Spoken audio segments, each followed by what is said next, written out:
yo.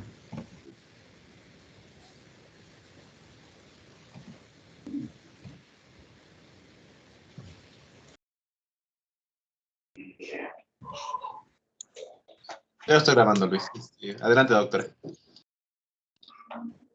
Bueno, ¿sí ven la pantalla completa? Sí, doctora.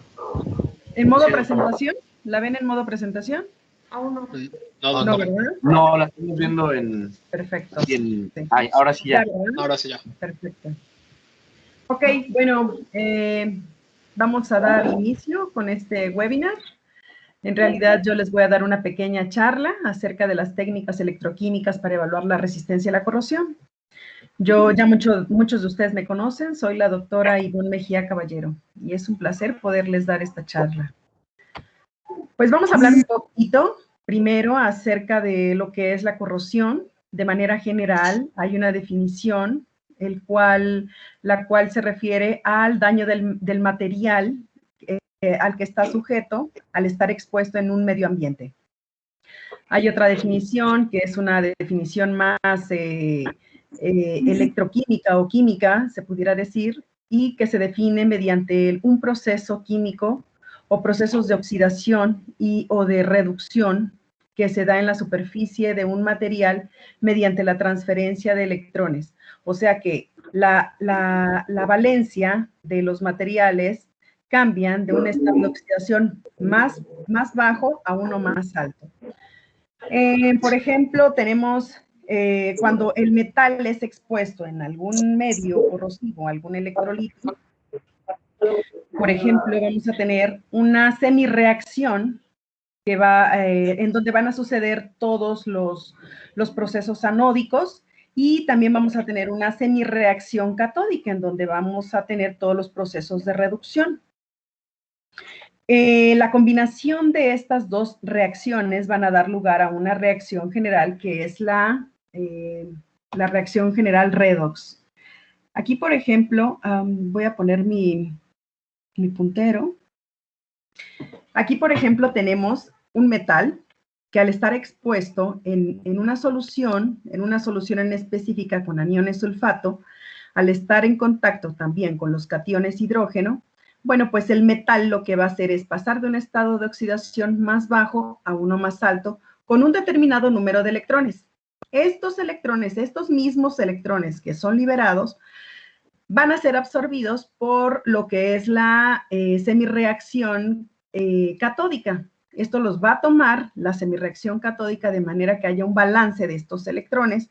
Uno los cede, uno los toma, y se va a producir lo que es, en el caso de la reacción, semirreacción anódica, va a pasar de un estado de oxidación menor a uno mayor, mientras que va a suceder lo contrario en la zona de reducción. Aquí vamos a tener una valencia más alta y va a pasar a una valencia más baja. Al combinarse estas dos mediante el mismo número de electrones que son liberados y tomados por la parte de la reducción o la semirreacción catódica, va a dar lugar a lo que es la reacción general, que es llamada también redox. ¿Por qué? Porque, como su nombre lo dice, van a suceder las reacciones de reducción y de oxidación. Quiero hablar de un material que es muy susceptible a la corrosión, el hierro. Este material tiende mucho a corroerse debido a su afinidad que tiene con el oxígeno, generando capas de óxidos o varios tipos de óxidos, entre ellos aquel que le llaman de manera coloquial como herrumbre.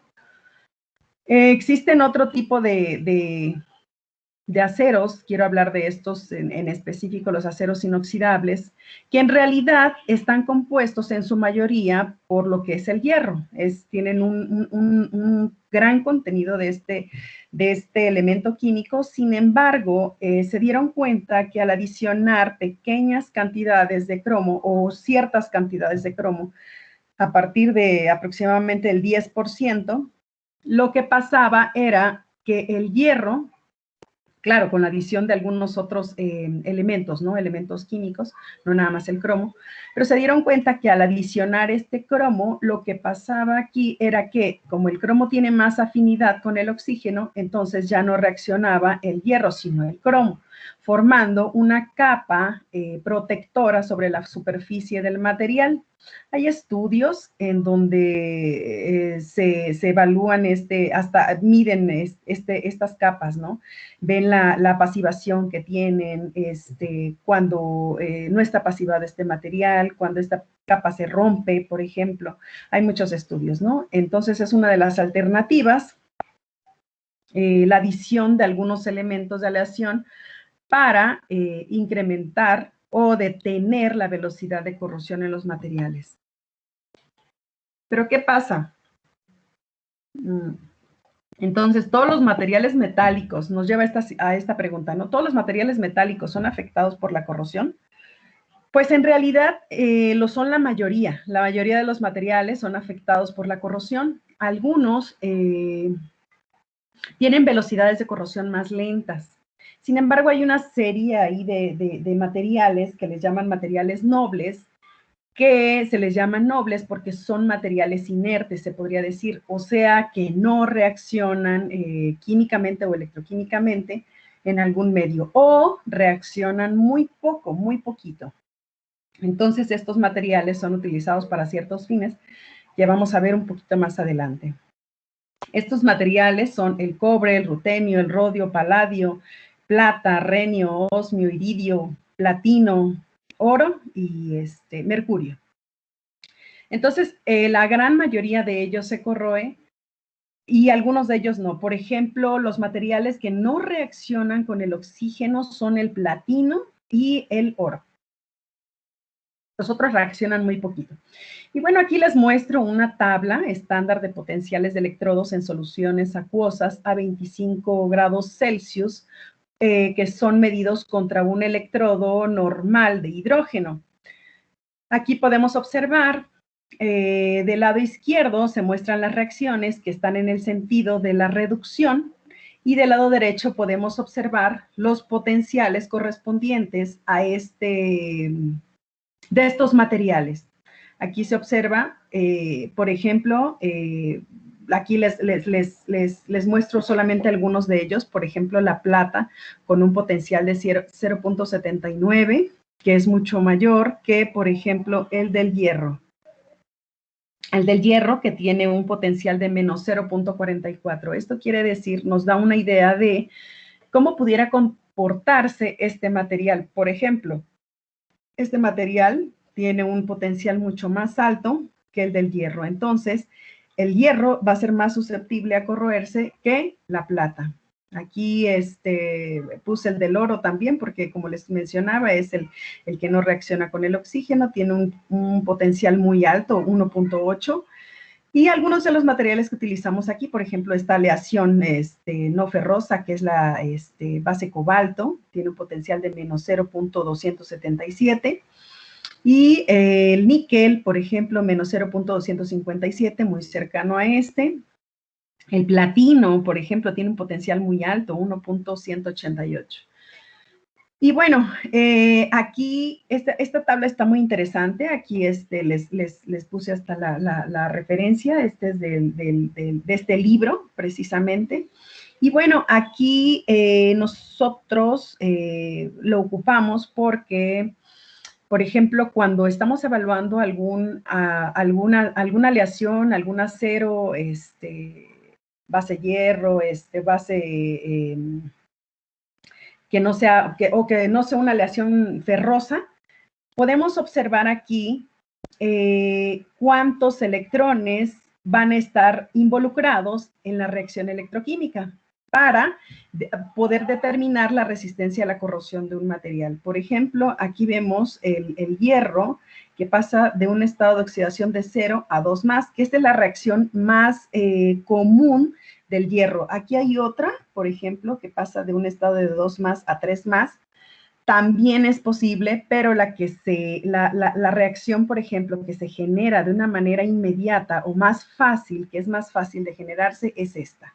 Entonces aquí se muestran algunas de las reacciones y de ahí podemos observar cuántos números de electrones están involucrados en un material. Nosotros, por ejemplo, trabajamos con materiales recubiertos, que por lo regular son algunas aleaciones base hierro, con algunos elementos de aleación. Entonces se toma, en este caso, el elemento que tenga un porcentaje mayor. Por ejemplo, una aleación 316L, aunque esté recubierta por boro, aunque tenga una superficie cubierta por boro, se va a tomar el elemento cuyo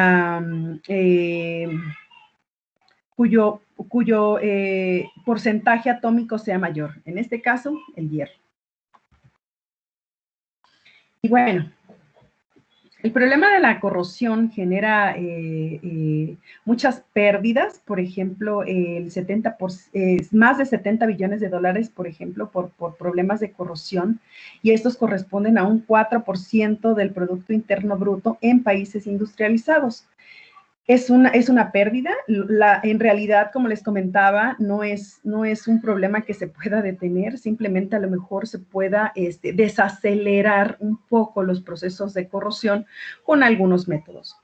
Pero en realidad, ¿cómo se podría hacer? ¿Cómo se podrían identificar? Yo creo que algo importante es identificar la corrosión. Otra cosa muy importante es poderla monitorear. ¿De qué manera se podría monitorear? Y otra, pues, dar una solución a este problema de la corrosión. Para ello, bueno, pues para identificarlos existen diferentes tipos de corrosión. Existe la corrosión uniforme, la corrosión localizada, la corrosión influenciada metalúrgicamente, la corrosión por degradación asistida mecánicamente y por fisuras inducidas por el medio ambiente. Vamos primero con la corrosión uniforme. La corrosión uniforme o generalizada es aquella corrosión que se da sobre toda la superficie de manera uniforme, como lo dice el tipo de corrosión, uniforme sobre la superficie del material. Esta corrosión, si se pueden dar cuenta en la figura, toda la superficie del material es corroída y grandes volúmenes en peso del material se pueden perder debido a este tipo de corrosión. Las mediciones que se pueden hacer experimentalmente de este tipo de corrosión, bueno, pues aquí muestro algunos factores de conversión que incluso voy a mencionar esta tablita al final, porque hay unas técnicas de corrosión electroquímicas que se pueden pasar a estas unidades de manera que de datos electroquímicos se puedan pasar a un dato como más, un dato en el que se pueda visualizar en realidad cuánto está perdiendo en volumen el material, ¿no? Entonces, las mediciones experimentales de la corrosión se miden de esta manera, en donde W es la pérdida de peso en miligramos, D es la densidad del metal en gramos por centímetro cúbico y A es el área de exposición en pulgadas cuadradas. Aquí se muestran algunos factores de conversión en caso de que se quieran realizar, dependiendo de qué se quiera obtener. Y los tipos de corrosión, bueno, la clasificación de este tipo de corrosión, la uniforme, se puede dar mediante corrosión atmosférica, corrosión galvánica, corrosión por corrientes parásitas, corrosión biológica uniforme, corrosión por sales fundidas y por altas temperaturas. Vamos a mencionar de manera muy rápida y general. La corrosión atmosférica es aquella en la que pues, el material está expuesto al medio ambiente y a todos sus contaminantes, ¿no? Al sol, a la lluvia, a todo lo que es el medio ambiente. Entonces, se va a producir este tipo de corrosión uniforme, ¿no? De manera general sobre toda la superficie del material.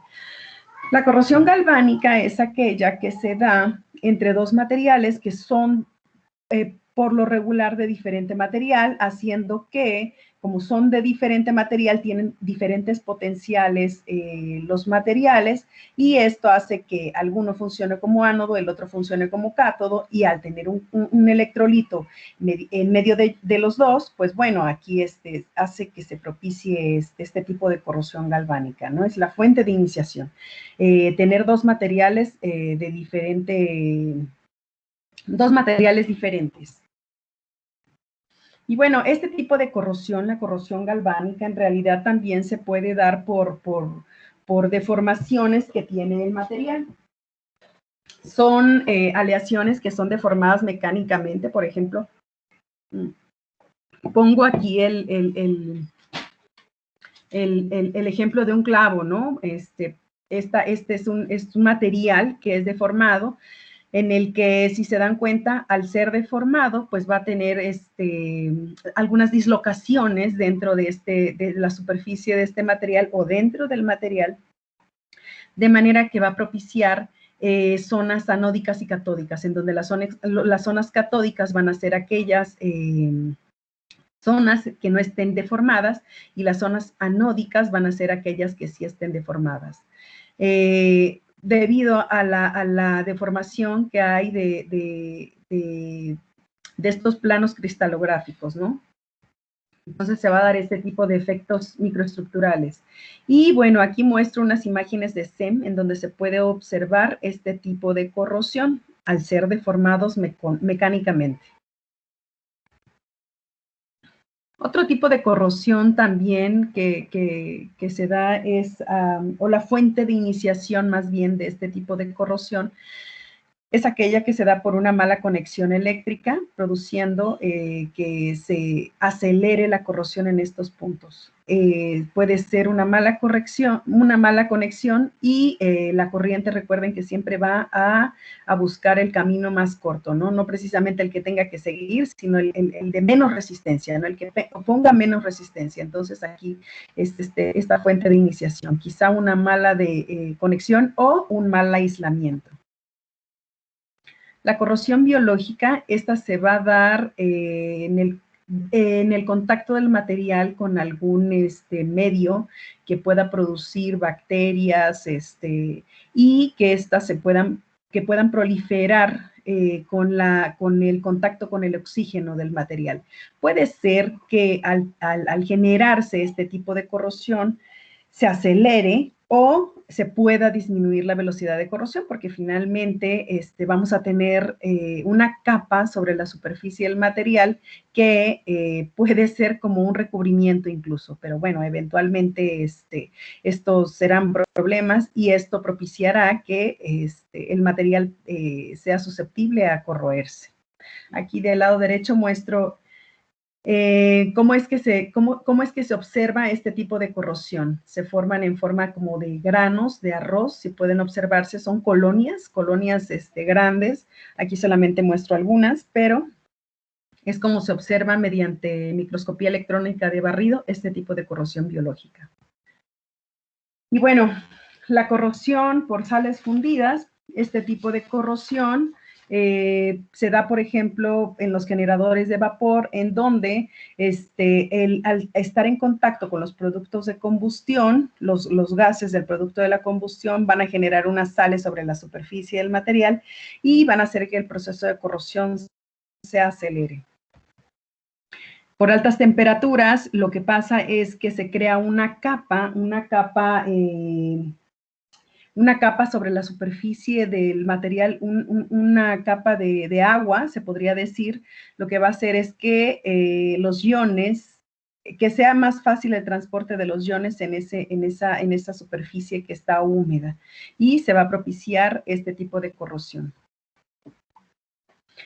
¿Qué se puede hacer para prevenir este tipo de corrosión uniforme? Bueno, pues lo ideal es que tuviera una estructura uniforme, que todos los materiales fueran iguales, ¿no? Pero bueno, eso es algo muy ideal, eso se sugiere que sea una estructura uniforme. Otra alternativa es que tengan recubrimientos, aquellos materiales que sean más susceptibles a corroerse, o algún recubrimiento de pintura algunos inhibidores de la corrosión o retardadores o supresores de la corrosión. En este caso podrían ser a lo mejor algunos elementos de aleación que se adicionen a la aleación, ¿no? Y protección catódica. Podría ser que esto se propiciara un par galvánico de manera que se protegiera el material que se quiere proteger, ¿no? Que se protegiera, que fuera la zona catódica, en realidad, poner un material más susceptible a la corrosión para que se proteja catódicamente, ¿no? Y bueno, existen otros tipos de corrosión, hablamos de la corrosión uniforme, pero en realidad también hay otro tipo de corrosión que se llama corrosión localizada, y esta tiene la característica de corroerse solamente en algunas zonas específicas de la superficie del material. No se corroe toda la superficie del material, sino algunas zonas en específico. Y este tipo de corrosión puede clasificarse como corrosión filiforme, corrosión por fisuras y corrosión por picaduras. La corrosión filiforme, esta se da, por ejemplo, en películas sobre la superficie de los metales que están recubiertos por películas orgánicas. Esta se puede dar, un ejemplo de ellos es las superficies que están recubiertas en bebidas en lata, por ejemplo, o alimentos en lata. Y la fuente de iniciación puede ser algún defecto del material, ¿no? Algún rasgado o algún defecto del material, y estos se van a ver así como se observan en la figura, ¿no? Van a iniciar algunas grietas de manera aleatoria, y esta va a ser la fuente de iniciación, ya sea un rasgado mecánico o algún defecto del material. Estos, incluso, por ejemplo, en los alimentos se puede dar porque estén expuestos mucho tiempo en el medio ambiente, ¿no? Condiciones de sol y demás, ¿no? Entonces puede ser que pueda ser la fuente de iniciación. Otro tipo de corrosión es la corrosión por fisuras, y esta por lo regular se da en cuando un metal y no metal está en contacto, como por ejemplo los materiales borurados, que es un acero, es un metal que está recubierto por una capa cerámica, ¿no? Que es no metálica. Y bueno, esto va a ser una fuente de iniciación de la corrosión, ¿no? Porque finalmente, bueno, es un recubrimiento sobre la superficie del material. La corrosión por picaduras, esta ocurre como procesos de disolución anódica local, y esto es porque existen zonas anódicas muy pequeñas y cátodos muy grandes. Se dice que, por ejemplo, los materiales que son muy porosos tienden a ser susceptibles a este tipo de corrosión. La fuente de iniciación, por ejemplo, puede ser esa, ¿no? La porosidad sobre la superficie de los materiales, y se dice que existen zonas anódicas locales en estas porosidades anódicas sobre todo, y iones que están ahí en el fondo de estos poros y que se van haciendo cada vez más grandes, ¿no? Por el defecto de este material, de las porosidades. Y bueno, la corrosión intergranular, este es otro tipo de corrosión localizada. Este tipo de corrosión se da en aceros inoxidables, por ejemplo, cuando son expuestos a ciertas temperaturas, y son expuestos a una temperatura y enfriados lentamente, ¿no? Pasando por cierto rango de temperaturas, lo que va a pasar es que el cromo que tengan, porque ya ven que los aceros inoxidables, un elemento importante que tienen es el cromo para formar la capa de óxido, ¿no? Entonces, al pasar por ciertas temperaturas, lo que va a pasar es que el cromo que está en la aleación tiende a formar carburos de cromo en las fronteras de grano, dejando pobres los granos de la matriz, ¿no? Entonces, esto va a hacer que sea más susceptible a la corrosión. Este tipo de corrosión se da, por ejemplo, en los aceros inoxidables, pero no es no son los únicos materiales que están sujetos a este tipo de corrosión. También se da, por ejemplo, en aleaciones de aluminio, debido a que se forman algunos precipitados, que algunos pueden ser más resistentes a la corrosión que otros, ¿no? Puede ser algunas aleaciones, por mencionar algunas, son las aluminio magnesio y aluminio cobre, en donde al formarse cierto precipitado, algunos pueden ser más nobles y al estar junto a otras que no son tan nobles, bueno, pues ahí se propicia este tipo de corrosión. Y otro tipo de materiales que son sujetos a este tipo de corrosión, que es corrosión intergranular, son las aleaciones base níquel, que también son susceptibles a este tipo de corrosión. Por ejemplo, la aleación Incoloy, el níquel 200 y Hastelloy, y demás, ¿no? Son también susceptibles a este tipo de corrosión. Y bueno, ¿cómo se puede evitar este tipo de corrosión? Bueno, pues una es limitar los elementos intersticiales, principalmente el carbono, que son algunos de los precipitados que se forman, por ejemplo, el 316L, por eso es que tiene un menor contenido de carbono, y también limitar los elementos como nitrógeno, llevarlo a los niveles más bajos, por ejemplo, ¿no? Y también se puede regular el contenido de este y del nitrógeno en determinadas aleaciones. O agregar también algunos estabilizadores de carburo para que en lugar de su afinidad, de tener su afinidad con el cromo, tengan una afinidad mayor por otros elementos como el titanio, el niobio y el tantalio, ¿no? Para que no deje pobres algunas zonas con el cromo, que es en realidad el elemento que protege al material contra la corrosión. Y bueno, hay otros tipos de corrosión combinada. Por ahí en el grupo sabemos que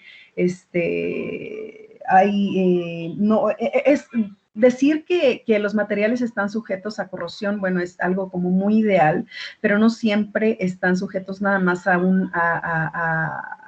este tipo de problema, ¿no? Sino que también mecánicamente puede estar deformándose el material, puede estar sufriendo desgaste, fricción, cavitación, impacto. Entonces, bueno, pues es otra combinación, ¿no? No nada más la corrosión, sino que esté involucrado un mecanismo de desgaste, por ejemplo, o de fatiga, ¿no?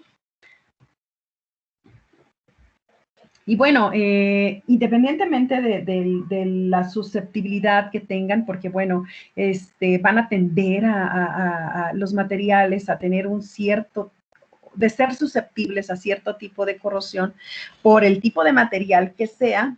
Bueno, hay otras cosas por las cuales se puede acelerar los procesos de corrosión o desacelerar, ¿no? Esto tiene que ver con las propiedades mecánicas de los materiales. Por ejemplo, también está relacionada la resistencia a la corrosión con la textura de los materiales mismos o con algunas propiedades químicas, ¿no? Por ejemplo, los enlaces químicos que se formen en la superficie del material. Las propiedades mecánicas, por ejemplo, la textura de los materiales, se puede evaluar mediante la textura para observar las fibras, la orientación de las fibras y determinar cuáles son las fibras que pudieran proteger al material contra la corrosión, y también se pueden observar mediante este estudio algunas fibras que no son o que no están orientadas de manera que puedan proteger al material contra la corrosión. Aquí no quiero profundizar mucho como en los enlaces, simplemente quiero mencionar que el tipo de enlace en la superficie de los materiales también es de gran importancia, porque dependiendo del tipo de enlace que se forme, es cómo va a proteger al material, ¿no? Aquí nada más menciono de manera muy rápida los enlaces que tienen las capas, ¿no? Que hemos estudiado tanto aquí en este grupo de trabajo. La capa FB, por ejemplo, tiene un enlace covalente boro-boro y un enlace metálico hierro-hierro, por ejemplo, en las aleaciones ferrosas. Y en la capa F2B se tienen enlaces del tipo covalente FB y enlaces metálicos hierro-hierro. Aquí es importante mencionar que como las estructuras, si se dan cuenta, las propiedades mecánicas han sido evaluadas profundamente aquí en este grupo. Las propiedades mecánicas de las capas FB y F2B son completamente diferentes, esfuerzos residuales, durezas, tenacidad a la fractura. Pues bueno, algo muy parecido pasa con la resistencia a la corrosión. Al tener estructuras cristalinas diferentes, al tener enlaces diferentes, enlaces químicos diferentes en ambas capas, pues bueno, la resistencia a la corrosión pues es diferente, ¿no? Aquí de manera rápida menciono solamente el enlace metálico, que son los enlaces que se forman en las capas boruradas. Los enlaces metálicos, bueno, pues es el tipo de enlace que se va a formar una nube de electrones por encima del material, debido a que los electrones van a ser extraídos de su órbita, de manera que se queden suspendidos por encima de ellos, formando como una nube de electrones, ¿no? Aquí se van a quedar estos electrones, y esto es lo que va a hacer que este material tenga una buena conductividad. El enlace covalente, bueno, a diferencia de un enlace iónico, por ejemplo, es que se ceden electrones en el enlace iónico, en el enlace covalente no. En el enlace covalente simplemente se comparten los electrones para tener una mayor estabilidad el material, ¿no? Es por eso que este enlace es un poco más estable, ¿no? Más estable. Y bueno, algunas técnicas para evaluar la corrosión, hablando ya de cómo podemos monitorear. Ahorita vimos cómo poder identificar el tipo de corrosión. Ahora, algo importante también sería cómo podemos monitorear la corrosión, ¿no? Bueno, pues esto se hace mediante algunas técnicas, por mencionar alguna de ellas, solamente algunas lo hacen por inmersión, en donde en un electrolito evalúan algún material y determinan la pérdida en peso de este material. Otras técnicas más sofisticadas y más actuales son las técnicas electroquímicas, ya sean mediante corriente directa o mediante corriente alterna. Algunas de ellas de corriente directa son extrapolación de Tafel, polarización potenciodinámica y polarización potenciodinámica cíclica. Algunas de corriente alterna, por mencionar algunas, puede ser espectroscopía de impedancia electroquímica y ruido electroquímico.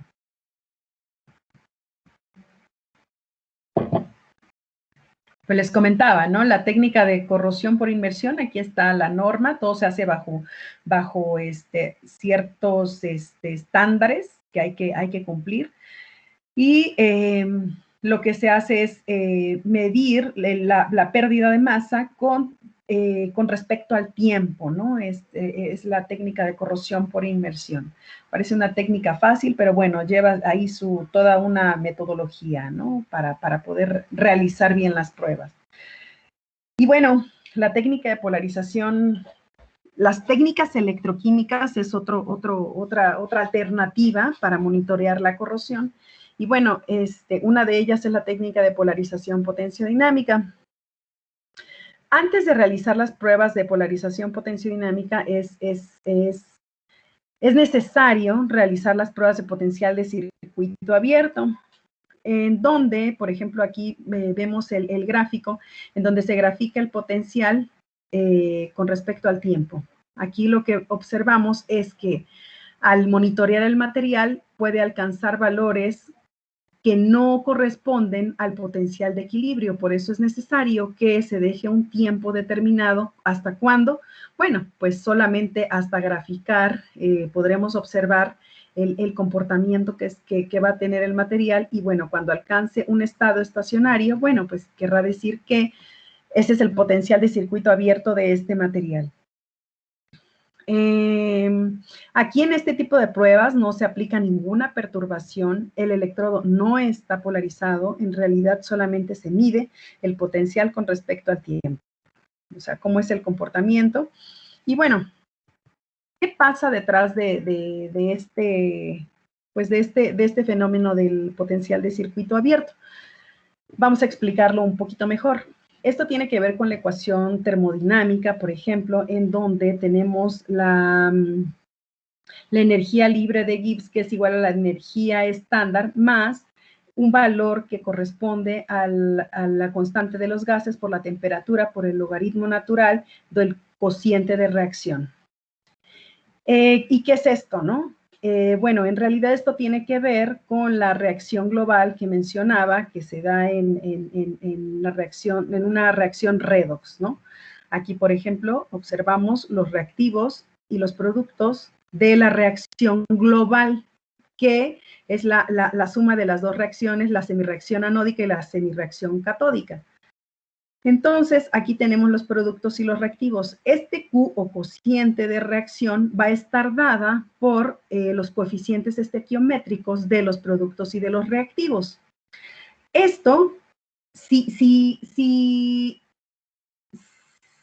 el delta G lo sustituimos por estos valores, por ejemplo, el delta G que corresponde al valor de el número de electrones que se transfieren por la constante de Faraday por el potencial, y también sustituimos el delta G estándar en la ecuación termodinámica, va a dar lugar a la ecuación de Nernst, por ejemplo. ¿Y esto qué quiere decir, no? ¿Cómo puedo observar que se estabiliza un potencial, o esto qué tiene que ver, no? Bueno, ahorita regresamos a esta ecuación. Vamos a ver lo que es una interfaz electroquímica, en donde vamos a tener aquí siempre en una interfaz electroquímica, vamos a tener un conductor electrónico que va a ser nuestra superficie del electrodo de trabajo. Y vamos a tener un conductor iónico, en el cual vamos a tener una solución, cualquier solución. Por ejemplo, en este caso agua. Aquí, bueno, perdón, se me pasó, es agua en realidad, ¿no? Y bueno, vamos a tener esta interfaz en donde van a estar sucediendo todas las reacciones electroquímicas. Entonces va a haber aquí, como les comentaba en las primeras filminas, una liberación de electrones y un consumo de electrones, ¿no? Por una parte. Entonces se va a generar la semirreacción de oxidación y la semirreacción de reducción. Esto va a dar lugar a una reacción global, en la que vamos a tener, por un lado, los reactivos y, por otro lado, los productos. ¿Pero qué tiene que ver esto con la ecuación de Nernst y, sobre todo, con el potencial de circuito abierto? Bueno, pues es que en realidad estos reactivos y estos productos se van a formar a una velocidad diferente. Puede ser que aquí los reactivos se formen de una manera más rápida, por ejemplo, ¿no? De una manera más rápida se forman muchísimos reactivos, pero tarda más el proceso de generar los productos. Entonces, ¿qué es lo que va a pasar? El potencial, o qué es lo que vemos cuando observamos este potencial, por ejemplo, ¿no? Un potencial alto, o menos estable, ¿no? Quiere decir que estamos observando este proceso, la formación de reactivos y productos que tiene que ver con el cociente de reacción. Si se dan cuenta, aquí en la ecuación de Nernst, lo que va a pasar es, esta ecuación nos mide el potencial que hay en una celda. En realidad, fuera de las condiciones estándar. Las condiciones estándar son temperatura 298 Kelvin, a una atmósfera de presión y en una concentración de 1 molar. Pero cuando está fuera de estas condiciones es que se aplica esta ecuación. Y bueno, vamos a tener estos reactivos y estos productos. Entonces, al estar variando estos reactivos y estos productos, Q va a ser diferente de 1, porque va a ser diferente los productos que los reactivos. Entonces, este potencial es directamente proporcional al potencial que vamos a estar leyendo. Si Q tiene una variación entre los productos y reactivos, pues bueno, vamos a estar midiendo este potencial. Cuando este valor de Q se acerque a 1, quiere decir que los productos y los reactivos ya son iguales, quiere decir que alcanza un valor más estable. Por lo tanto, cuando estos productos o la formación de productos y reactivos de esta reacción global se formen de manera completa, esta Q va a ser igual a 1 porque se van a igualar las concentraciones que hay de los productos y de los reactivos. Por lo tanto, Q va a ser igual a 1 y este potencial va a ser igual al potencial que se esté midiendo, ¿no? Ya no va a depender de las concentraciones. Si el logaritmo natural de 1, esto se hace 0, entonces el potencial que se estará midiendo va a ser igual, que es el potencial, ya cuando Q es igual a 1, quiere decir que está en equilibrio, ¿no? Entonces estaremos midiendo este potencial, valores cercanos a este potencial. Pues quise profundizar un poquito en esto para que viéramos de dónde sale el potencial de equilibrio, ¿no? ¿Cómo es que se mide el potencial de equilibrio? Y bueno, ya una vez realizadas las pruebas de potencial de circuito abierto, se procede a realizar las pruebas de polarización potenciodinámica, en donde se hace un barrido del potencial desde la zona catódica, pasando por el potencial de equilibrio y a la zona anódica. Aquí es importante, ¿por qué es importante hacer las pruebas de potencial de equilibrio? Lo que pasa es que si está fuera del equilibrio, a lo mejor este gráfico, si estuviera fuera del equilibrio, se haría más arriba, por ejemplo, ¿no? Se haría fuera de su equilibrio. En realidad no estaría estable el potencial. Tendríamos un gráfico más arriba, por ejemplo, ¿no? Si no hiciéramos las pruebas de potencial de circuito abierto. Entonces, una manera de asegurar que el potencial está en equilibrio y que corresponde al material en ese electrolito, pues es realizar una prueba de potencial de circuito abierto. Este potencial, por ejemplo, que observamos aquí, en este gráfico, este potencial, que es el potencial de circuito abierto, pues es el mismo potencial que estamos observando aquí, por ejemplo, ¿no? Aquí, por ejemplo, y a partir de este potencial es que se generan las dos ramas, ¿no? Rama anódica y la rama catódica. Entonces, el barrido del potencial se hace desde la zona catódica, pasando por el potencial de equilibrio y hasta la zona anódica.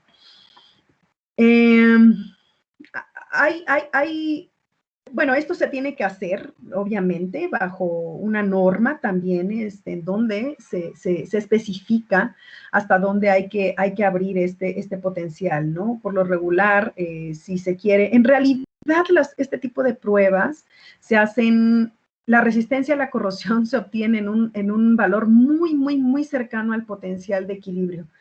Entonces, bueno, abrirlo ya sería para ver algunas otras cosas. Pero si se quiere, si se requiere nada más saber la resistencia a la corrosión, pues bueno, con abrir muy poco este barrido de potencial es suficiente, ¿no? Entonces, para obtener la resistencia a la corrosión, aquí vemos mediante el gráfico de Tafel en donde se observan las zonas anódicas y catódicas, y al graficar experimentalmente estos datos con la densidad de corriente y el potencial, pues bueno, podemos obtener directamente la resistencia a la corrosión, ¿no? Mediante resistencia a la polarización lineal. Y bueno, ¿cómo obtener la densidad de corriente de corrosión? Porque una de las cosas más importantes para estimar cómo se va a corroer un material es, una, la resistencia a la corrosión, y otra es la densidad de corriente de corrosión, que es otro dato muy importante, pero no tan trivial de obtener. Entonces, esta se hace mediante la ecuación de Bottler-Volmer. Aquí la ecuación de Bottler-Volmer lo que hace es obtener la respuesta en corriente la respuesta en corriente de lo que se mide entre el electrodo de referencia y el electrodo de trabajo. En realidad, aquí podemos observar, por ejemplo, si graficamos el potencial contra la densidad de corriente, podemos observar los datos experimentales, que son estos mismos que observábamos aquí. Esta es otra forma de graficarlo, es el logaritmo de la corriente contra el potencial. Y esta es otra forma de graficarlo. Entonces, al graficarlo de esta manera, obtenemos una asintótica que corresponde a una corriente correspondiente a la corriente anódica y otra a la corriente catódica. Esta expresión, si la llevamos a una expresión más pequeña en donde se le llama una zona muy cercana al potencial de equilibrio, entonces podemos determinar a partir de aquí lo que es la densidad de corriente de corrosión. Bueno, aquí se muestran algunas de lo que corresponde a algunos de lo que es la ecuación de Butler-Volmer, la densidad de corriente del electrodo, por ejemplo, la densidad de corriente de intercambio, el potencial y el número de electrones que se transfieren en la reacción, la constante de Faraday, por ejemplo, y algunas de sus unidades en las que tiene que estar para determinar la densidad de corriente de corrosión. Entonces, como les comentaba, para determinar la densidad de corriente de corrosión se hace en una zona muy pequeña y, claro, para determinar la densidad de corriente de corrosión se tiene que hacer se tiene que estar muy cerca para que se cumpla esta ecuación, se tiene que estar en una zona muy cercana al potencial de equilibrio. Entonces, es una ecuación modificada de la ecuación de Butler-Volmer para determinar la densidad de corriente de corrosión. Aquí al graficar, por ejemplo, los datos, tanto de sobrepotencial como de corriente, aquí podemos observar estos datos que son lineales debido a que son muy, muy, muy cercanos al potencial de equilibrio. Y al graficarlos y llevarlos a esta forma en donde vamos a tener el potencial de equilibrio, el potencial menos el potencial de equilibrio, que en realidad es el sobrepotencial, si lo observamos, si lo llevamos a esta forma, pues bueno, al graficar estos datos experimentales podemos obtener una pendiente. Y una pendiente, de esta pendiente, al igualarlo a estos datos, si se dan cuenta, esto sería nuestra pendiente, esto sería la parte del sobrepotencial. Pues bueno, aquí al igualarlo a la pendiente, podemos obtener directamente lo que es la densidad de corrosión. Y bueno, ¿qué se puede determinar con estos parámetros? ¿Qué parámetros, electroquímicos se pueden determinar bajo esta técnica de polarización potenciodinámica? Bueno, se puede determinar la resistencia a la polarización, la densidad de corriente de corrosión, que les comentaba mediante la ecuación de Butler-Volmer, en una zona muy cercana al potencial de equilibrio. También se puede determinar el potencial de corrosión, la pendiente de Tafel, las pendientes de Tafel, tanto anódica como catódica, y coeficientes de transferencias de carga, anódicos y catódicos. Y bueno, de las pruebas de polarización, por ejemplo, se pueden obtener J-core y E-core mediante el método gráfico, por ejemplo. Mediante campo bajo se puede también obtener la resistencia a la corrosión y la densidad de corrosión, y mediante campo alto se puede obtener el potencial de corrosión y las pendientes tanto anódicas como catódicas. Es lo que les comentaba, mediante campo bajo se puede obtener la densidad de corriente, esta es de la ecuación de Butler-Volmer, y de la ecuación de Stern-Gary podemos obtener lo que es las pendientes anódicas y catódicas. Una vez obtenida, claro, la resistencia a la corrosión, ¿no? Y la densidad de corriente de corrosión. Y bueno, otra técnica para monitorear la corrosión también hay otra técnica que es una técnica de corriente alterna. Esta lo que va a hacer es aplicar una señal sinusoidal de manera que esté en un potencial muy pequeñito para no sacarlo tanto del equilibrio al material. Entonces va a ser una señal muy pequeñita de alrededor de más o menos 10 milivolts, por ejemplo, y en un rango amplio de frecuencias, ¿no? ¿Y qué diferencia hay, por ejemplo, de esta técnica de corriente alterna en el que se le aplica una señal sinusoidal con respecto a la que acabamos de ver? Bueno, pues esta es una técnica un poco más, es mejor, un poco más, se pueden obtener algunos datos electroquímicos, más datos electroquímicos, se pueden observar procesos que no se alcanzan a observar en la técnica de polarización potenciodinámica. Y, bueno, en realidad la interpretación de los resultados es completamente diferente. Aquí a lo mejor viene la pregunta de siempre, ¿qué es mejor? ¿Qué técnica es mejor? Bueno, pues yo diría que esta es un poco más fina, es una técnica más fina, se pueden obtener algunas otras cosas y se pueden observar cosas que no se observan en la técnica de polarización potenciodinámica. Ventajas y desventajas, por ejemplo, yo veo de la técnica de polarización potenciodinámica que es una técnica muy rápida para saber, por ejemplo, la velocidad de corrosión de un material. Yo recomendaría la técnica de polarización potenciodinámica. Sin embargo, si se quieren observar otras cosas más detalladas, sí recomendaría la técnica de espectroscopía de impedancia electroquímica. Y bueno, se hace en un amplio rango de frecuencias en donde en las frecuencias bajas se pueden observar fenómenos como transferencia de masa, porosidades, defectos del material, difusión si es que la hay, absorción si es que la hay y propiedades de la doble capa electroquímica.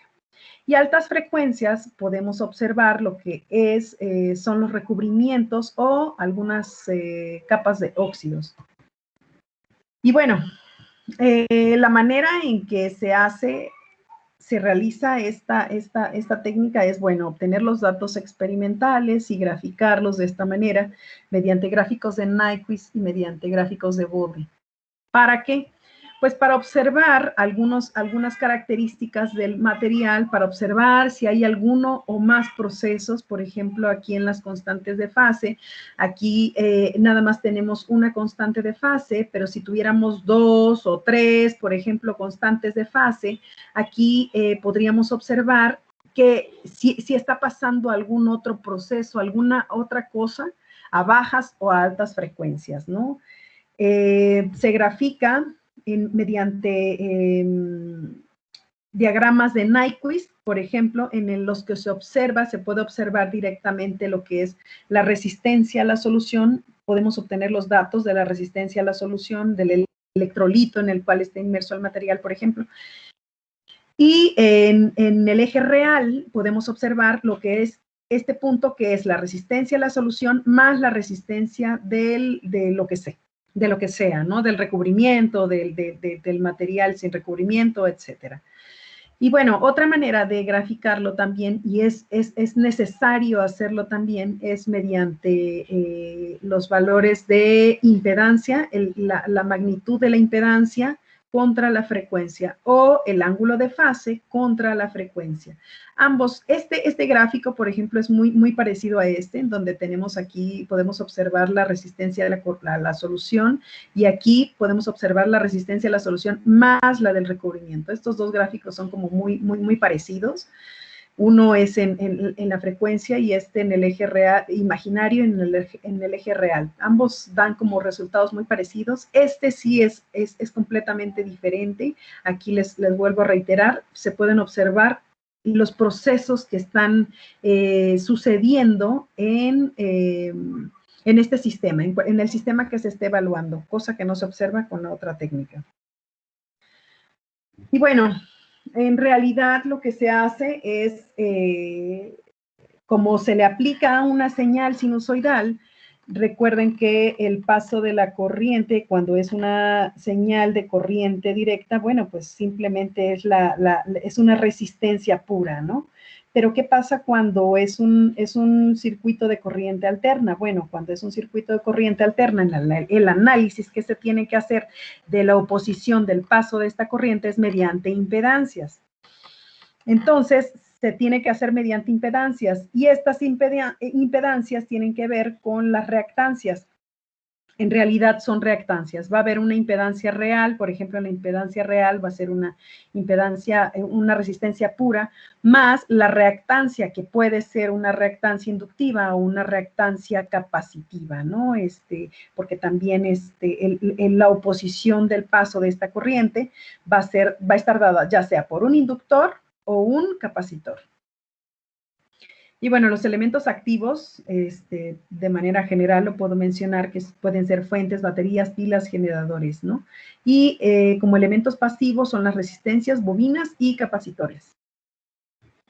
Les mencionaba, la impedancia total, por ejemplo, del sistema va a estar dada por una impedancia real y una impedancia imaginaria, en donde esta impedancia imaginaria va a estar dada por una resistencia más la real, más la reactancia, ¿no? La reactancia, que en este caso no sabríamos si es una reactancia capacitiva o una reactancia inductiva, ¿no? Puede ser capacitiva o puede ser inductiva. Y bueno, esta vez esta técnica se representa mediante fasores que representan los números complejos que tienen una parte real y una parte imaginaria, y estos representan una oscilación. Para ello, bueno, recuerden que tenemos una señal sinusoidal, en la cual es importante el periodo, la frecuencia de esta señal, porque es el número de veces con que se va a repetir este periodo, por ejemplo, en una unidad de tiempo, ¿no? Les quiero comentar que hay análisis que se hacen con este tipo de técnicas, que no precisamente se tienen que ir hasta frecuencias muy bajas, ni a frecuencias muy altas, ¿no? Aquí sería necesario, como no sabemos cómo se pudiera comportar el material, yo he evaluado, por ejemplo, algunos materiales con esta técnica y, bueno, se observan datos desde frecuencias muy bajas hasta frecuencias muy altas, ¿no? Entonces se hacen barridos, al menos en los aceros borurados, desde frecuencias muy bajas hasta frecuencias muy altas. ¿Qué es frecuencia alta y frecuencia alta? Bueno, pues una frecuencia muy baja podría ser del orden de los 10 milihertz, por ejemplo, ¿no? Y frecuencia muy alta hasta 1 megahertz. Y bueno, ¿esto por qué se hace? Bueno, porque en realidad tenemos, para hacer el análisis o graficar mediante los datos de Nyquist y de Bode, vamos a obtener los datos experimentales de un ángulo normal, una corriente y un potencial. Entonces, aquí lo que vamos a obtener es, o vamos a graficar más bien, porque debemos de tener una frecuencia, una impedancia y un ángulo de fase. Entonces, vamos a graficar este fasor de manera que se puedan obtener las dos componentes en X y en Y. De manera que vamos a obtener este fasor y con este ángulo de fase lo vamos a llevar a sus componentes en X y en Y para obtener la componente real y la componente imaginaria de este fasor. Esto solo es porque experimentalmente se obtienen los datos de cierta manera y hay que llevarlos a graficar de esta otra manera. ¿Para qué? ¿Esto para qué? Bueno, porque si no graficamos los datos de impedancia en este tipo de gráficos, pues sería muy difícil observar qué es lo que está pasando. Este es el dato puro, por ejemplo, de un material, cualquier material, por ejemplo, y aquí a lo mejor observamos que si el semicírculo que se está formando es como muy perfecto, bueno, pues aquí se le puede asociar a ciertas cosas, ¿no? Por ejemplo, si tenemos al graficar, les digo, los datos experimentales, puede ser que este semicírculo no sea tan perfecto, puede ser que sí, puede ser que no. Por ejemplo, este semicírculo es diferente a este, ¿no? Que es como un semicírculo perfecto. Entonces, cuando tenemos estos datos, Aquí lo que vamos a hacer después de que se graficó, después de que se analizó este fasor, que se llevó a sus componentes real e imaginaria, bueno, vamos a proponer un circuito eléctrico que se ajuste a estos datos experimentales para obtener los parámetros electroquímicos. Y vamos a utilizar algunos elementos que se le llaman elementos de fase constante, que nos ayuden a saber si recuerdan, al principio estaba comentando que la impedancia está dada por una impedancia real más una impedancia imaginaria, que en realidad es una reactancia, ¿no? Esta reactancia, la posición del paso de una corriente que puede ser de un inductor o de un capacitor. Entonces, como no sabemos que si es un inductor, si es un capacitor, se propone un elemento de fase constante para que nos ayude a saber qué tipo de elemento es. Entonces, este gráfico nos puede dar alguna respuesta de qué tipo de reactancia pudiéramos tener, ¿no? Por ejemplo, si el valor de n del elemento de fase constante es menor, es de -1, bueno, se le puede atribuir que esta reactancia puede ser una bobina, ¿no? Un inductor. Si n es igual a 0, pues es una resistencia pura. Si n es igual a 0.5, bueno, es un elemento de Warburg, porque está entre el valor de 0 y 1, ¿no? Y si es 1, pues es un capacitor, ¿no? O valores, hay valores entre ellos, me dirían, bueno, y si es 0.7, y si es 0.8, si está entre estos valores, por ejemplo, de 0.7 en adelante, se le atribuye que es un capacitor. Ya si es 0.6, por ejemplo, se le puede atribuir que es un elemento de Warburg. Bueno, este es un tema como más amplio, ahorita nada más lo quiero decir de manera general, pero en realidad es todo, pues es no tan trivial el análisis, pero no tan difícil, ¿no? En realidad es algo nada más que se metan un poco con la técnica, pero sí es un poco más detallada y demás, de más tiempo para poder realizar este tipo de análisis, sobre todo por la interpretación de los resultados, ¿no? Y bueno, ¿qué se puede obtener de manera general? Les comento con esta técnica, ¿no? Bueno, se puede obtener la resistencia a la solución, la resistencia a la transferencia, los parámetros electroquímicos, la resistencia a la transferencia de carga, de las porosidades, la capacitancia, resistencia, la capacitancia del recubrimiento, los valores de los elementos de fase constante y la porosidad de las capas. Además que les vuelvo a comentar que se pueden observar los diferentes tipos de procesos, ¿no? Si se está llevando a cabo en este sistema o en el sistema que estén empleando uno o más procesos, ¿no? Y bueno, para relacionar, les comentaba en un principio que para relacionar finalmente lo que son los resultados de determinar a qué tipo de corrosión son susceptibles ciertos materiales, pues bueno, y al monitorear estas técnicas vamos a obtener algunos gráficos, ¿no?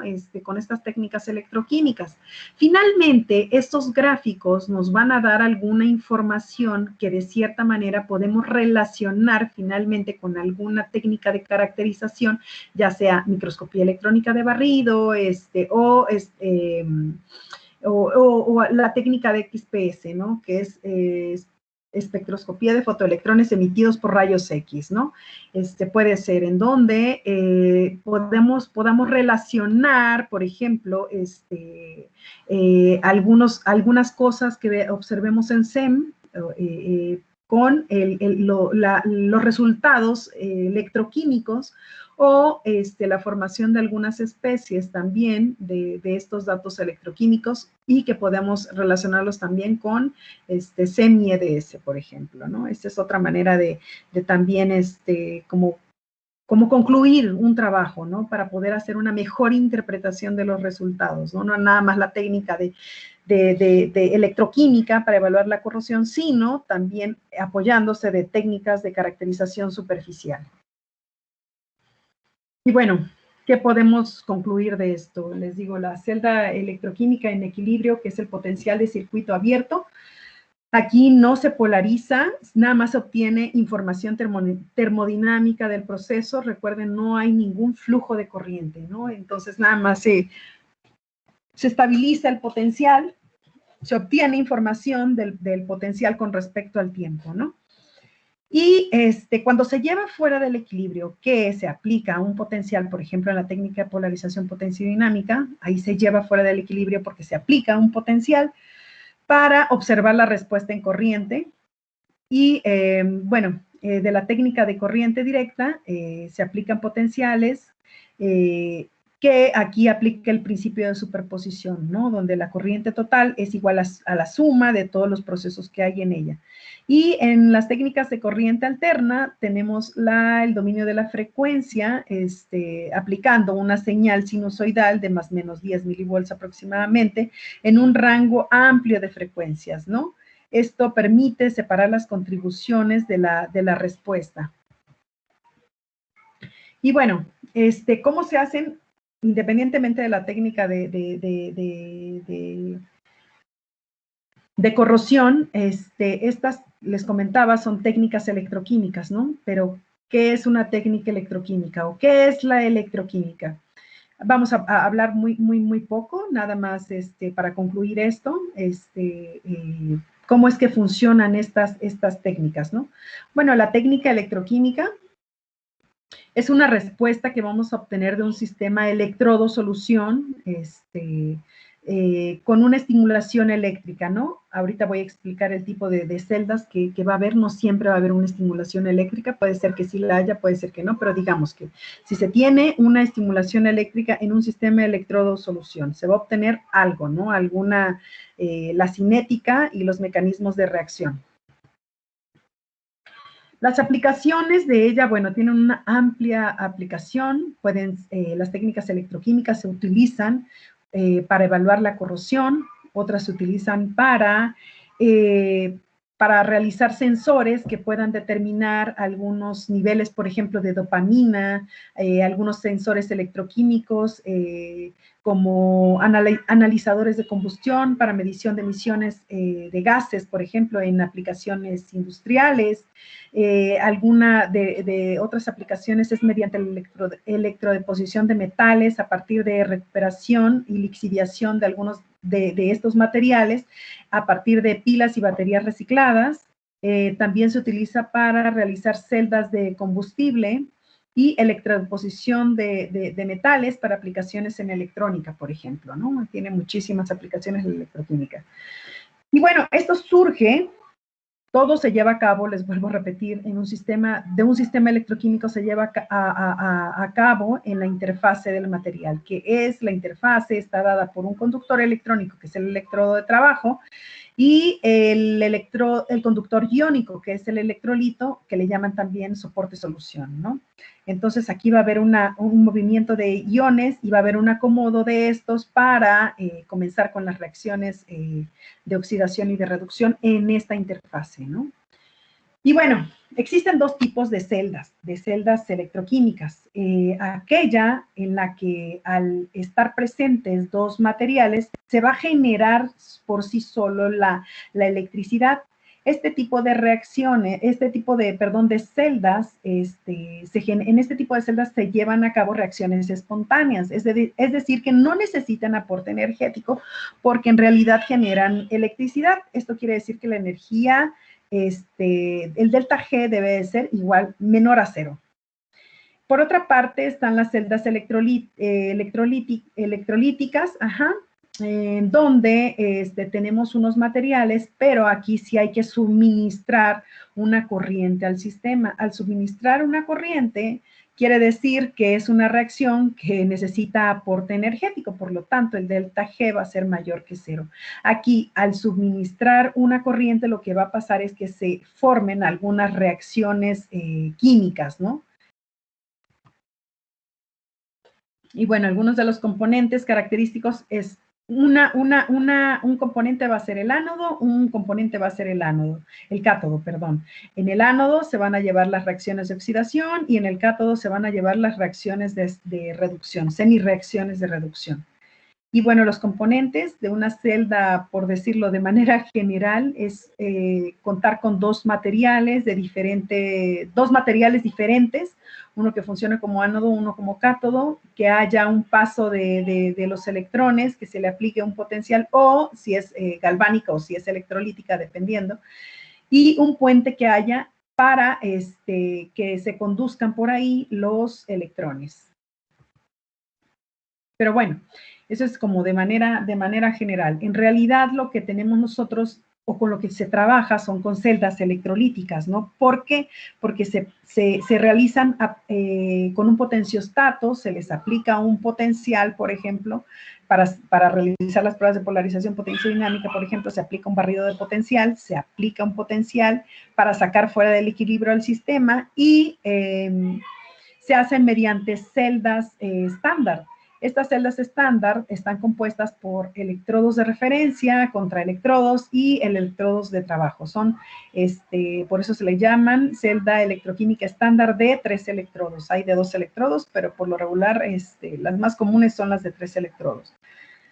¿Y qué son estos electrodos? Bueno, en realidad el electrodo de referencia, como les mencionaba en un principio, son de materiales nobles. En realidad no participan en la reacción electroquímica, no deben de generar nada, ninguna perturbación. No se debe de polarizar este electrodo, por lo que debe de ser de un material inerte. En este caso se hace de plata, cloruro de plata. Les vuelvo a comentar, no fluye ninguna corriente de él, no se polariza. Y el electrodo auxiliar lo que va a hacer es tratar de compensar una corriente. Ahorita lo vamos a ver cuando explique lo que es el potenciostato. Entonces, esta tampoco va a tener ninguna reacción, no va a tener ninguna influencia en la medición, simplemente va a aportar una corriente al sistema, pero también debe de ser de un material noble o inerte, ¿no? En este caso puede ser plata, puede ser platino o grafito.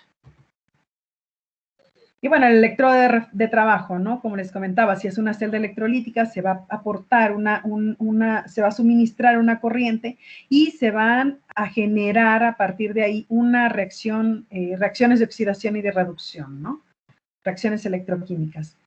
Bueno, los electrodos de trabajo pueden ser, hay electrodos de trabajo que son de carbón vítreo, algunos son de plata, de platino, rutenio, bueno, de diferentes materiales y algunos que son incluso modificados, ¿no? Algunos son modificados con enzimas, con nanopartículas, con péptidos, anticuerpos o con algunos recubrimientos, como nosotros lo hacemos, ¿no? Con recubrimientos duros, ¿no?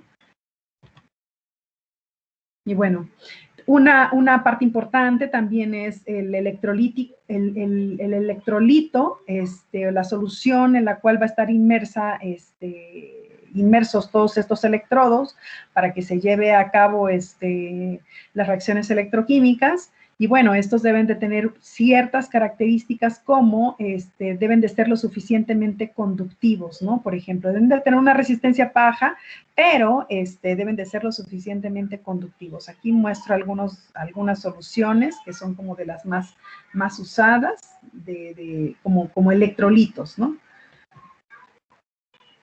Y bueno, finalmente estas pruebas se hacen mediante un potenciostato, que es el que le va a suministrar la corriente al sistema.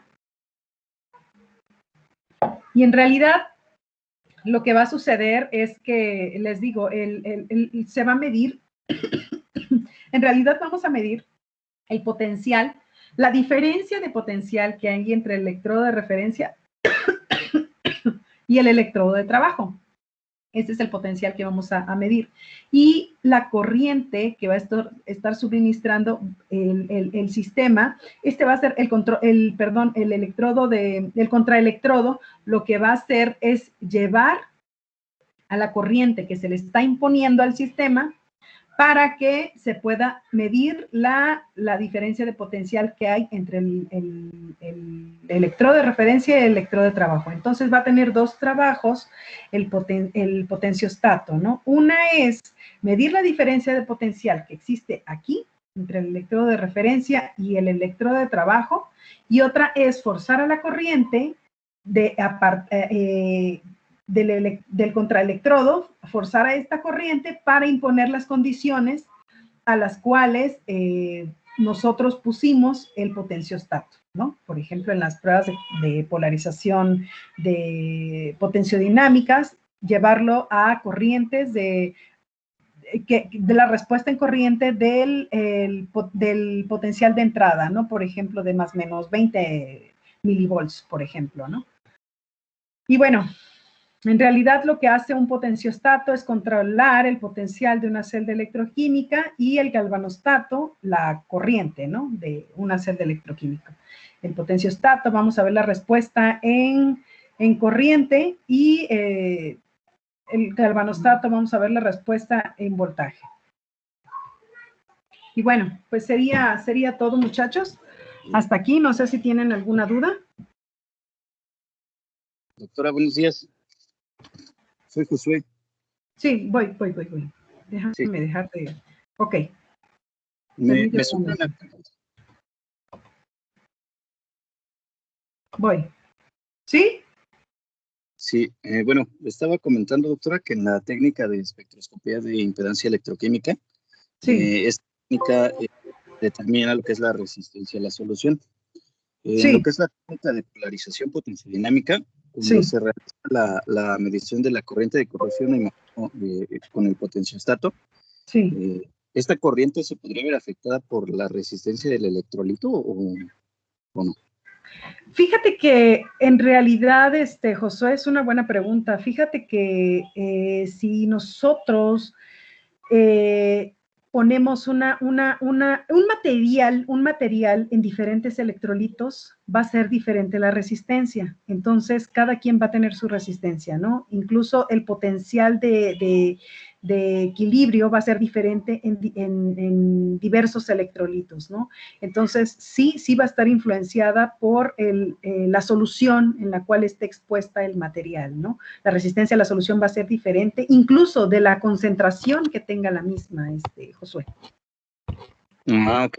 Y, por ejemplo, para eso, doctora, para las diferentes soluciones, ¿existe como algún factor de corrección para eso? No. Bueno, en realidad es por eso que se hacen algunas pruebas. Aquí no lo mencioné en las pruebas de espectroscopía de impedancia electroquímica, pero en realidad también se debe de esperar un tiempo en el que se pueda observar que el material se estabilizó. Yo creo que es suficiente con estas pruebas. En realidad, cuando hacemos pruebas, Josué, no sabemos como mucho de la respuesta del material, ¿no? En ese sistema, ¿no? Entonces, la ventaja de esto es que, bueno, si las haces de manera correcta, bajo las normas que establecen, que esperes cierto tiempo, que esperes que el potencial de equilibrio sea estable y ya puedas realizar las pruebas que quieras realizar, pues bueno, estarás dentro pues de una metodología buena, ¿no? Que puedas hacer las cosas bien, ¿no? Entonces, nada más es cuestión no precisamente tienes que hacer alguna corrección o algo, simplemente es llevar al potencial de equilibrio, esperar el potencial de equilibrio y realizar las pruebas, ¿no? Aquí también sería importante, por ejemplo, cuando tú haces las pruebas de polarización de espectroscopía de impedancia electroquímica, por ejemplo, no sabes en qué rangos vas a observar como las respuestas, ¿no? A lo mejor en un principio sería realizar la prueba desde frecuencias muy bajas hasta frecuencias muy altas para saber cómo en qué rangos de frecuencias anda la respuesta de tu material. Oh, de acuerdo, doctora. Muchas gracias. Sí, Josué, a ti. ¿Alguien más, chicos?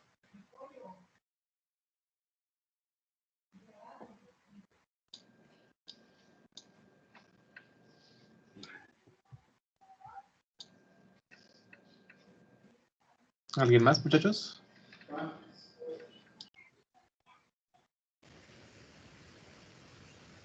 Que no. Buenas tardes, profesora. Soy Gerardo. Hola, Gerardo. ¿Cómo está? ¿Bien, tú? Bien, doctora. Aquí con la duda.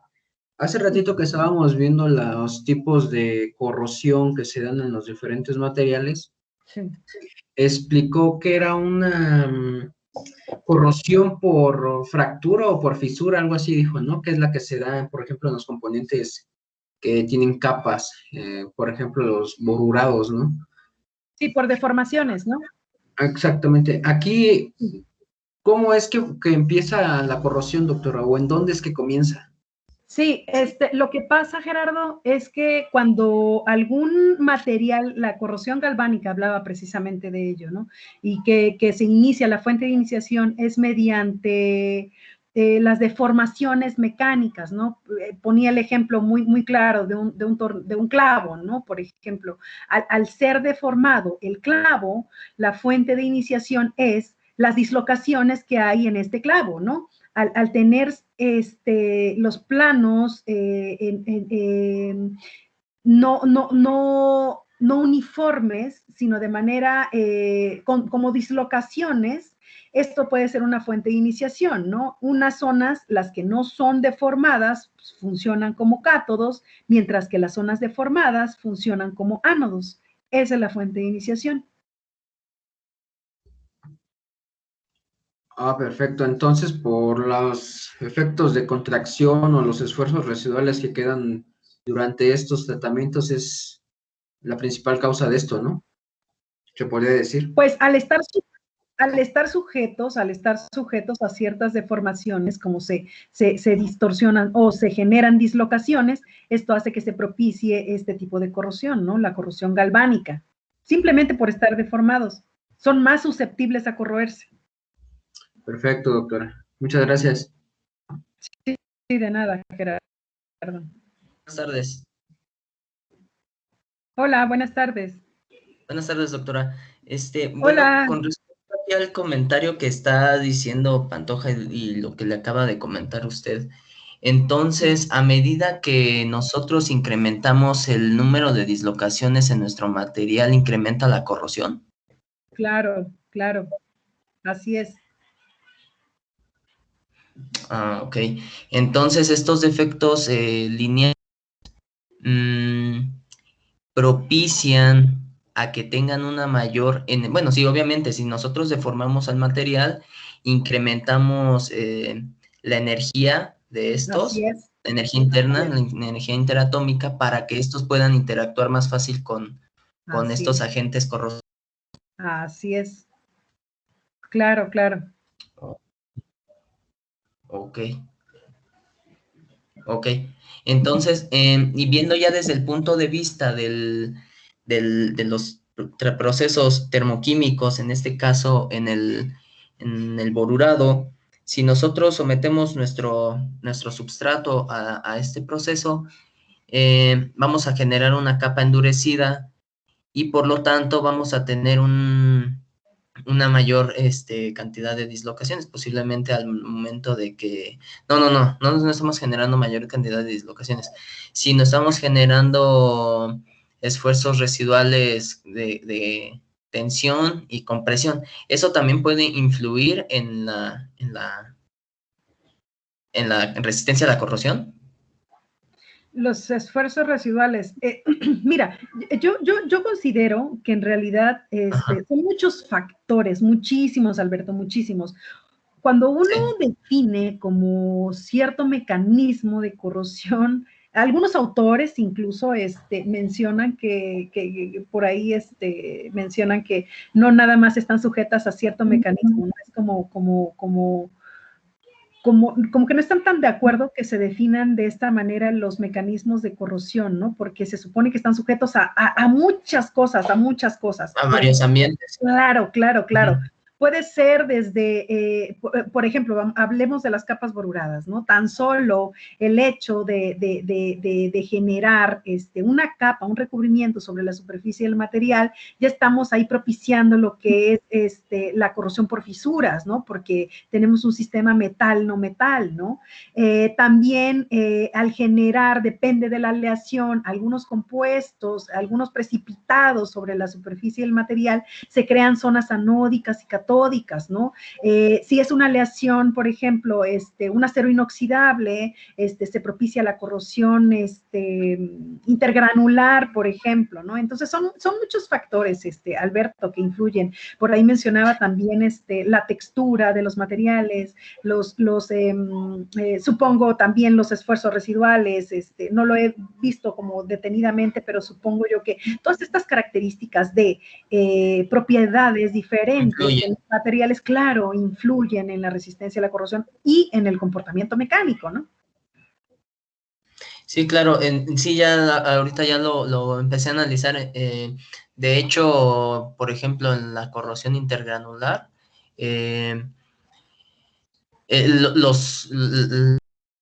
empieza, bueno, no sé, el límite de grano, no sé cómo actúe, si como ánodo o cátodo, y la matriz del grano actúe como igual, como cátodo. En realidad, las zonas anódicas serían la matriz del metal y las zonas catódicas serían los carburos de cromo. Recuerda que cuando son sometidas a la corrosión intergranular, por ejemplo, al hablar de un acero inoxidable, al someterlos a temperaturas de enfriamiento muy lentas, pasan por unas temperaturas de manera que se forman carburos de cromo, ¿no? Estos carburos de cromo emigran, o el cromo más bien emigra hacia las fronteras de grano formando carburos de cromo, ¿no? Por lo regular, incluso estos carburos que ustedes analizan, CR213-6, ¿no? Creo se forman... M23-6. Exacto. Y se forman estos en las fronteras de grano, formando zonas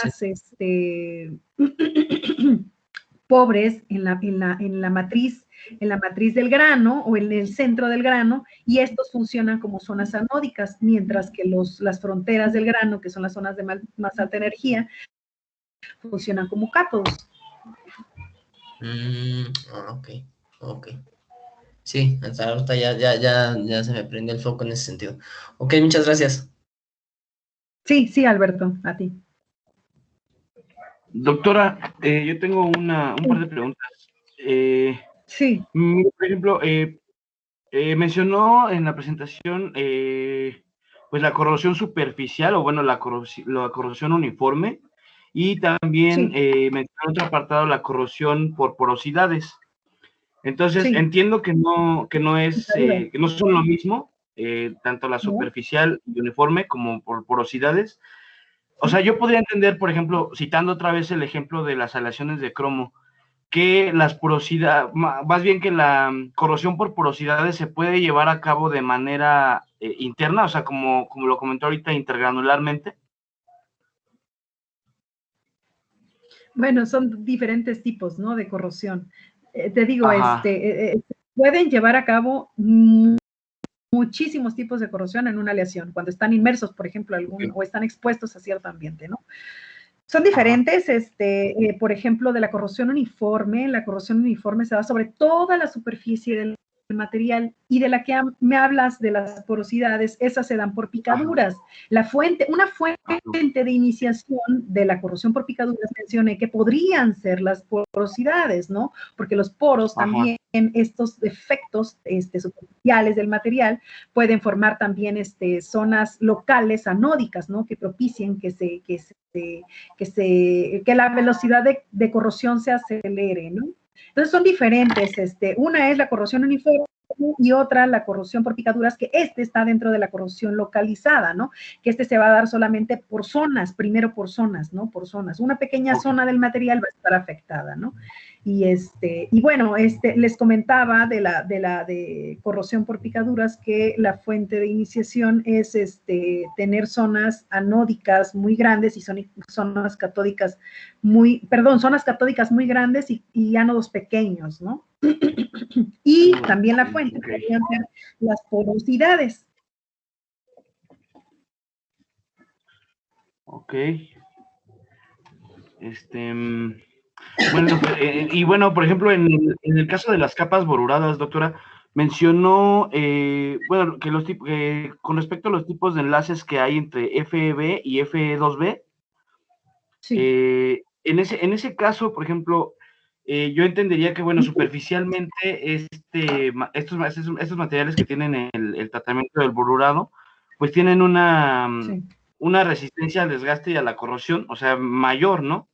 Precisamente a que, bueno, Sí. son pues, más compactos, ¿cómo se puede decir? Claro. No hay tantos intersticios, no hay tantos lugares libres, entonces eso podría, finalmente también se puede llegar a corroer este tipo de materiales, pero, o sea, tendría algo que ver, por ejemplo, si fuera Fe o F2B en tanto a que si fuera por porosidades o uniforme, o sea, superficialmente. No sé si me doy a entender con la pregunta. Fíjate, esto no lo incluí porque iba a ser como más información y más grande, ¿no? Ay, la dejé. Pensé Ah. Sí, pero en realidad no hablé como de los materiales borurados, es toda una, bueno, es todo un estudio que se ha realizado desde hace muchos años, y nos hemos dado cuenta, está interesante tu pregunta, fíjate, no precisamente tiene que ver, o uno pensaría, no, pues, he borurado la aleación y como la he borurado y se ve que tiene una buena resistencia a la corrosión, también, pues bueno, debo de tener una resistencia a la corrosión mayor que el material que no ha sido recubierto, ¿no? Eso es como en un principio lo que uno piensa, ¿no? El material borurado, bueno, presenta buenas propiedades mecánicas y también químicas, porque la resistencia a la corrosión se debe de aumentar. Pues no siempre es así. En realidad, sí funciona para ciertos ambientes. En alguna ocasión evalué el pH, por ejemplo. Te voy a platicar un poquito de las aleaciones boruradas y cómo se comportan cómo es la resistencia a la corrosión en ciertos medios, ¿no? En ciertos electrolitos, por ejemplo, se evaluó los elementos que no son muy aleados, por ejemplo, el 10-18 en soluciones ácidas, en soluciones básicas, incluso el acero inoxidable en soluciones básicas y en soluciones ácidas, son buenos, ¿no? La resistencia a la corrosión es muy buena en soluciones ácidas. Pero en alguna ocasión decidimos hacer un análisis en soluciones básicas, ¿no? Dijimos, bueno, pues en soluciones básicas deben de ser mucho mejor la resistencia a la corrosión en este tipo de materiales, ¿no? Recubiertos. Pues no, sí. Nos dimos cuenta que la resistencia a la corrosión en soluciones básicas no era tan buena, más bien no era buena, ¿no? Sí tiene una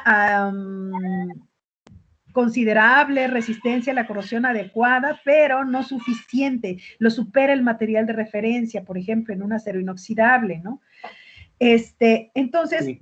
Nos dimos a la tarea de investigar el por qué creíamos que la resistencia a la corrosión de los aceros borurados bajaba muchísimo más que el material de referencia cuando eran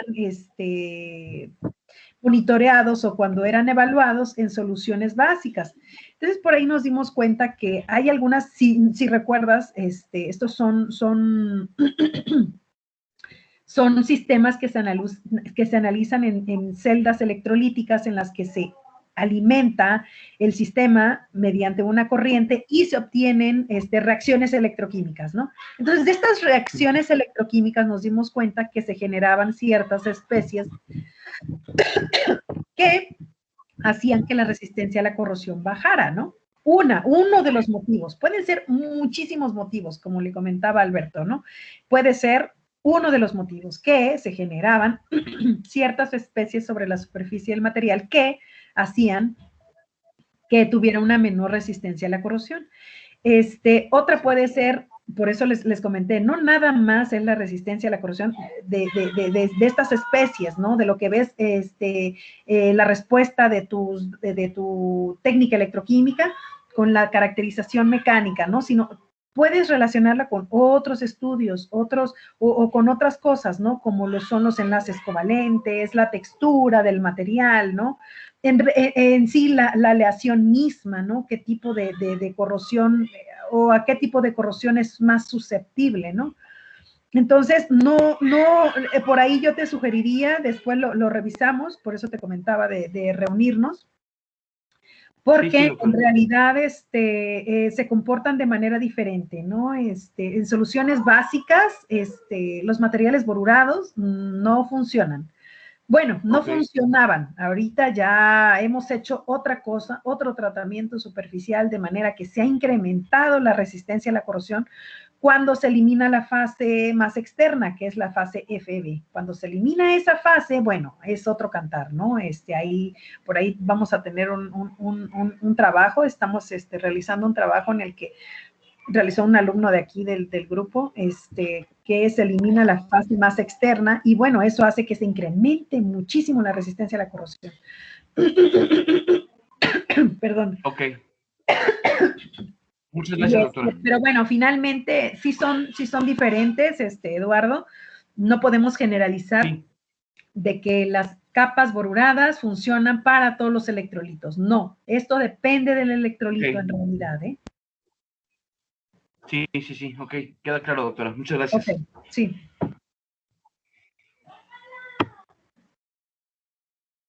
¿Alguien más, chicos?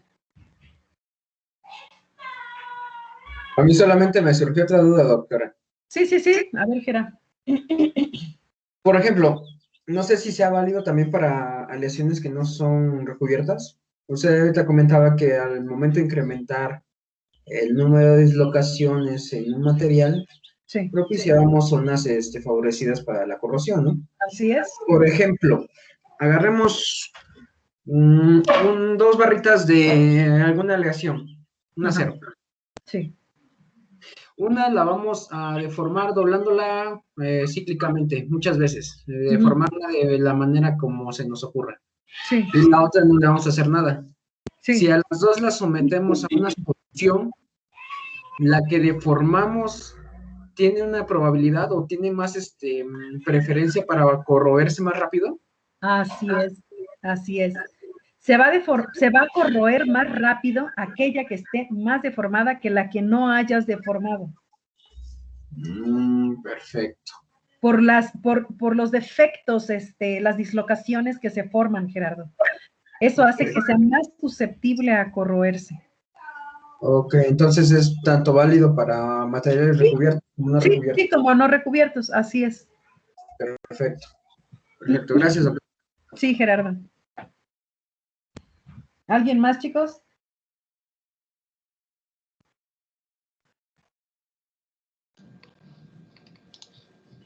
Creo que sería todo, ¿no, doctora?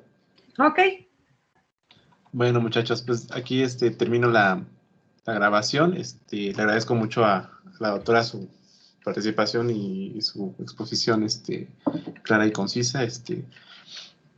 Y, y pues muchas gracias por su tiempo también, doctora. Sí, gracias, gracias. Gracias por la invitación. Terminamos aquí.